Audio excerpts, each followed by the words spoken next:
काही लोक म्हणतात, देव सगळ्यांना मदत करत नाही, पण जे पूर्णपणे तुटतात त्यांना संत कधीच सोडत नाहीत.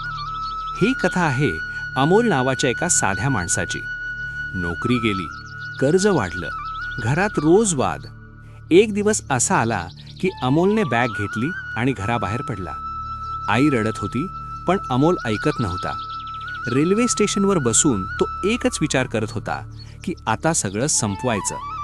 त्या क्षणी त्याच्या कानात आईचा आवाज घुमला, बाळू मामा भक्ताला कधीच सोडत नाही.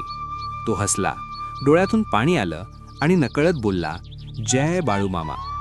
इतक्यात एक अनोळखी माणूस त्याच्याजवळ आला आणि म्हणाला, घरी चल, तुझं काम माझ्याकडे आहे.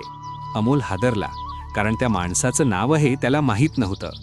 आज अमोल जिवंत आहे, स्वतःच्या पायावर उभा आहे. तो म्हणतो, मी बाळू मामांना पाहिलं नाही, पण माझं आयुष्य वाचवणारा हात